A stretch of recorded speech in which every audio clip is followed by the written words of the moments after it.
ministre d'État en charge du développement rural, chers collègues, Monsieur c'est peut-être une bénédiction. Monsieur le directeur pays de Resource Matters, Monsieur le directeur général de la régulation de l'électricité, l'autorité, Mesdames et Messieurs les participants, en vos titres et qualités, bonjour à tous.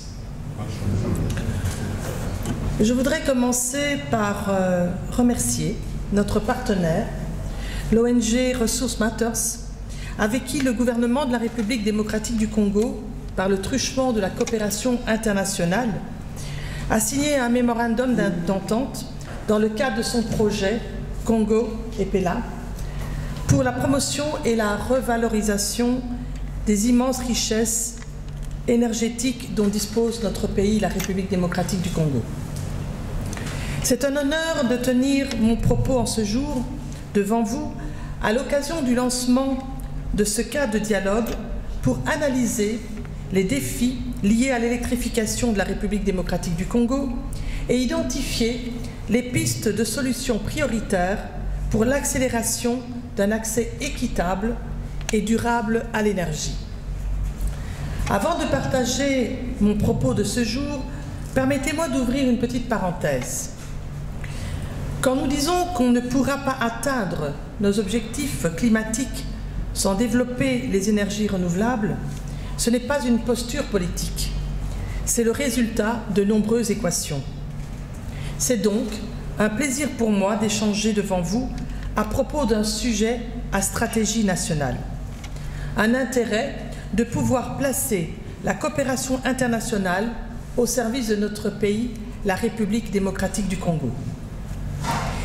L'électrification, vous l'avez entendu, est une priorité au cœur du développement de la République démocratique du Congo, parce que l'énergie dans notre pays est un moteur fondamental de croissance économique et d'amélioration des conditions de vie de nos populations.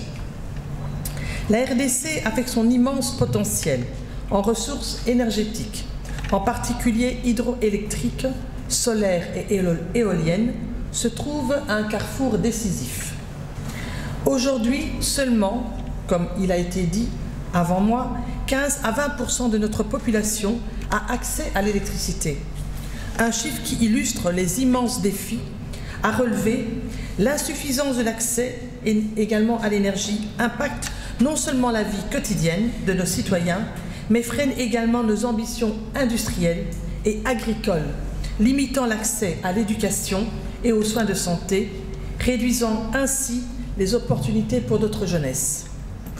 C'est dans ce cadre que la coopération internationale, dont j'ai le privilège de conduire l'action, sous l'impulsion du chef de l'État et de la Première ministre, se déploie à mobiliser davantage des ressources extérieures en ce qui concerne les technologies, les infrastructures et la main-d'œuvre qualifiée pour des partenariats économiques dans le secteur de l'énergie et du développement rural. Aux côtés des ministres de l'énergie et du développement rural, ainsi que des institutions spécialisées que sont la RE, l'ANSER, j'en appelle à une mobilisation générale des moyens publics et privés, y compris les partenaires extérieurs, afin de matérialiser l'électrification sur toute l'étendue de la République démocratique du Congo.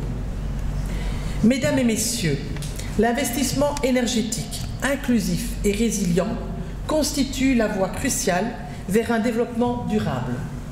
Face aux enjeux de l'électrification du territoire national, la coopération internationale devrait jouer un rôle catalyseur dans la recherche de financement et d'investissement, le transfert de technologies et de compétences, la promotion des énergies renouvelables et durables et la facilitation d'un dialogue politique ouvrant à une coopération mutuellement avantageuse avec nos partenaires bilatéraux et multilatéraux. Grâce à des mécanismes de financement concessionnel, des prêts à taux préférentiels comme des subventions, la coopération internationale constitue le levier majeur devant combler le gap de financement domestique de grands projets énergétiques. La Banque mondiale, l'Union européenne, la Banque africaine de développement, ainsi que de nombreux pays partenaires devront investir aux côtés du gouvernement congolais dans des infrastructures clés, notamment l'expansion du réseau national, l'électrification rurale et le développement des énergies renouvelables. Ces partenaires multilatéraux sont cruciaux pour des projets tels que la centrale d'Inga, mais également pour des solutions décentralisées dans les régions les plus éloignées. Au-delà du financement, les échanges d'expertise devront permettre à la République démocratique du Congo d'accéder aux technologies de pointe pour améliorer l'efficacité énergétique, la gestion des réseaux et l'exploitation de nos ressources renouvelables. Il s'agit également d'apprendre de l'expérience des autres pays qui ont réussi à surmonter ces mêmes difficultés et ces défis similaires. À ce propos, il est à noter que les formations offertes par des partenaires internationaux contribuent déjà à renforcer nos capacités nationales, tant au niveau technique qu'institutionnel.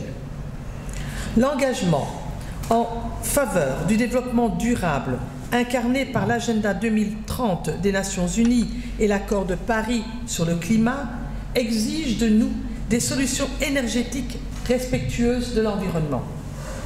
La coopération internationale est également un acteur de promotion des énergies renouvelables et durables, offrant à notre pays des solutions respectueuses de l'environnement grâce à des partenariats économiques développant des sources d'énergie renouvelables telles que l'hydroélectricité, le solaire et le biomasse.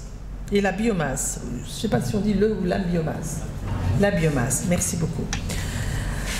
Des programmes tels que ceux financés par l'USAID, également la coopération britannique, la coopération allemande et même l'Agence française de développement, AFD, et les labels, doivent promouvoir l'électrification rurale, Monsieur le ministre d'État ne me contredira pas, via des mini-réseaux solaires, contribuant ainsi à la réduction des émissions de gaz à effet de serre, tout en favorisant un accès universel à l'électricité, à l'énergie.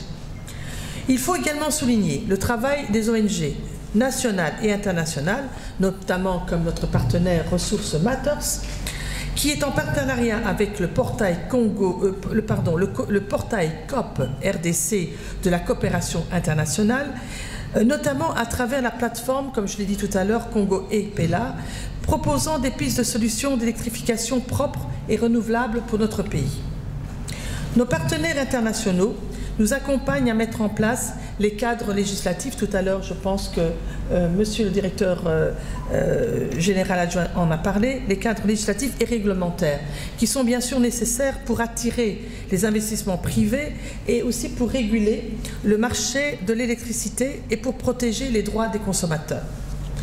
En renforçant les capacités de nos institutions publiques, la coopération internationale favorise la création d'environnements favorables au développement de l'énergie en République démocratique du Congo. L'énergie, vous le savez tous, ne connaît pas de frontières et les réseaux électriques doivent être interconnectés pour une efficacité accrue. Au travers des initiatives telles que la Communauté économique des États de l'Afrique centrale, CEAC en sigle, et la SADC, nous pourrons travailler avec nos voisins pour renforcer l'intégration énergétique régionale.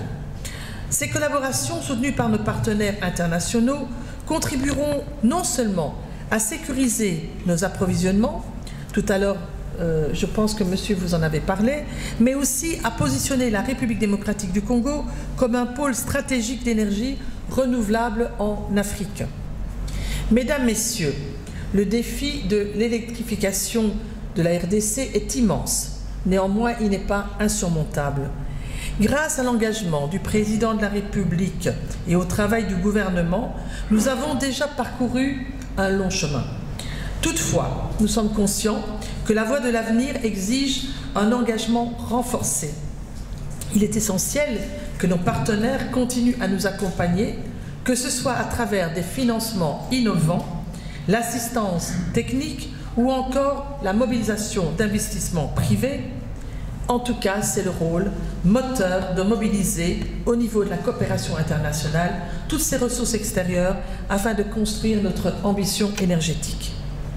Pour ce faire, je voudrais profiter, au nom du gouvernement de la République démocratique du Congo, d'exprimer ma profonde gratitude à l'ensemble des partenaires présents et même absents qui, par leur appui continu et continuel, aident à la réflexion et à l'action de l'électrification de notre pays.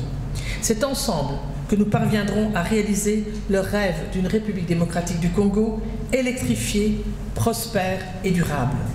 Une RDC où chaque citoyenne et citoyen, vivant en ville ou même en milieu rural, puisse bénéficier de l'énergie, facteur indispensable au développement humain et économique.